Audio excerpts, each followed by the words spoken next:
Shifting our focus, viewers, let's get you the big breaking update that's coming in at the moment. The Commissioner of Public Instruction has issued an order on the 6th of October revising the school timings and asking teachers to conduct classes from 8 a.m. till 1 p.m.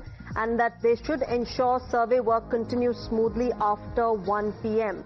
Schools in BBMP and limits of corporations, they currently operate at 9:15 a.m. till 3:30 p.m. Now, in other areas, of course, that timing is from 10:15 to 4:30 p.m. But this latest order, this implies that the Karnataka government has now extended the deadline for the ongoing social and educational survey. My colleague Neha is getting us more on this. Neha, take us through these details of the latest issue that has been, the latest order that has been issued regarding school timings particularly.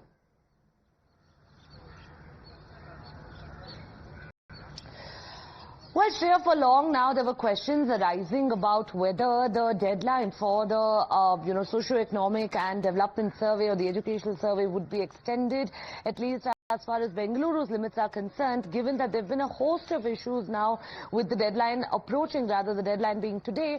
It now seems like the Karnataka government, the Department of Public Instruction there, has put out a circular instructing all school teachers who have been involved for the survey to only ensure or restrict their teaching hours from, of course, the morning till about 1 p.m. when the school starts, and following which for the rest of the time, that's the second half of the schools operating till about 3 or 4:30 depending on the kind of schools, that they stick to their survey work. A lot of questions are going to be asked about this, remember, because this is now going to directly be impacting the education of students here with, of course, enumerators also earlier that we had spoken to had raised this question about how their subjects or their students wouldn't get impacted by this. And now with the circular there being made public, with the circular formally coming in, it does mean that the survey's deadline would be extended. Neha, let me take this across to BJP's Ashok Gaura. He's joining us on the phone line. Ashok Gaura, your thoughts on the school timings being changed to let the survey happen in the state of Karnataka?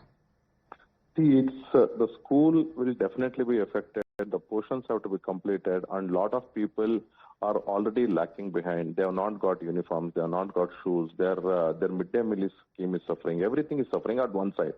Believe me or not, yesterday I had gone to 2-3 government offices for my work-related works. In every office, they have withdrawn at least 10 people, 15 people, 20 people, whether it is MS building, whether it is BDA, corporation, or anywhere else. There also the people are saying, sir, he has gone to survey. What do we do? So the work is getting affected, not just in teachers, even in the government offices. So Siddaramaiah, whenever he is in power, he unnecessarily wants to create ruckus and disturb the government work and say, and what is all this for? Anyway, the census is going to happen in 2026, April, May. And when the census is going to happen, it will be more systematic. And the survey itself is voluntary. Nobody need not have to participate. In spite of court direction and in spite of the affidavit filed by the OBC Commission in the court, why is the government so adamant? Why are they wasting the resources, 670 crores, and as well as the human resource? And some people are suffering with a heart attack, and some people are being bitten by the dog, and some people are saying that we are too aged, and handicapped people are getting used. So when all this is let happening, me take your questions to Congress's Salim Ahmed. Ashok Gaura, he's joining us on the phone line.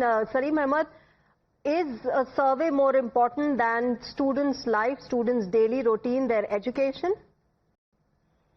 See, we are having a program of not only caste survey, we are having socio-economic educational survey. If this is to help the people, this is not doing for Congress party. The government has taken decision to give justice to all sections of society.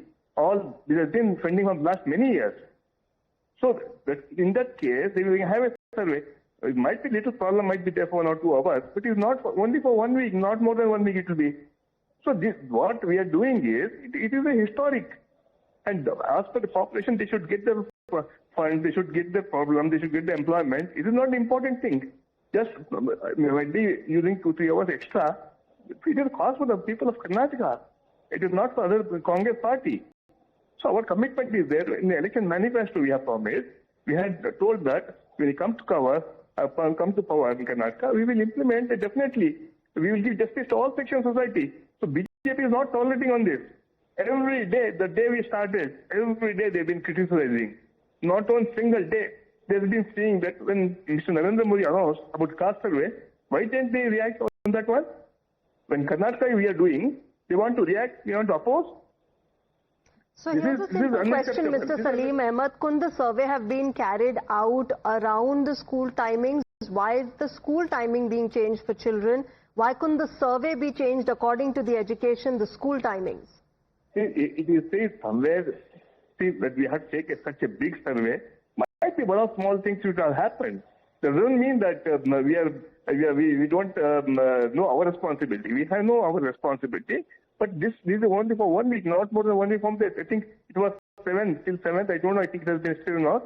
But still, this is our commitment. Mr. Salim Ahmed, stay with me. I've got Ashok Gowda of the BJP also with me on the phone line. Mr. Gowda, you heard the Congress's justification of this entire move. Your response? See, first thing is, if Congress was so committed for the caste and the upliftment of the OBCs, they should have done the survey, they should have done in the census itself, they should have added the caste column in 1951, in 1971, in 1991, as well as in 2001 and 2011 also. But they never got into anything. BJP per se was never against the caste survey or caste census.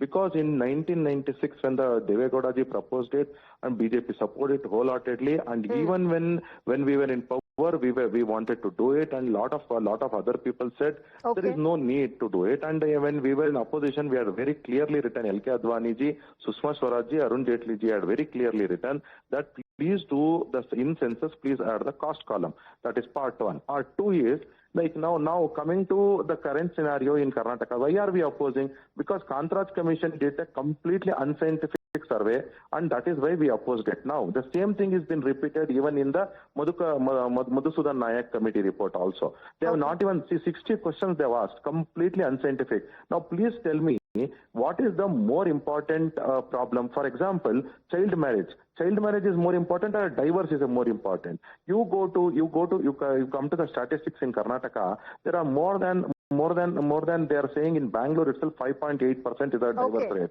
and in Karnataka itself declared divorce rate is 1.8%, undeclared divorce rate is around 4.2%. When this is the question which has to be asked. There is no question such things. So, no, 1 second, give me one thing. And another thing is assets. They are asking bullock cart is an asset and a cycle is an asset. Is it an asset anymore? Or the car, van and the bus is under the one column. Car has 5 crore car and 5 lakh rupees car. There is no difference. This is what we are opposing. This is where we are questioning. Be more scientific, be more logical, be more accurate on ground, and do it in such way so that you can really provide justice to the people who have been left out from the development. All right. Mr. Ashok Gowda, thanks very much, and Mr. Salim Ahmed, who joined us earlier as well. Thank you very much to both of you. I'm also joined by BJP spokesperson, Mr. G.S. Prashant. Mr. Prashant, the Congress says you only have a problem when we carry out this survey. Why aren't you raising your voice when others do it? Definitely not. Only the center has got the prerogative to conduct the caste census, and which the center is going to do from 2026 and 27. The dates have already been announced. And here the Congress government is embarking on it as a political tool only to please its vote bank.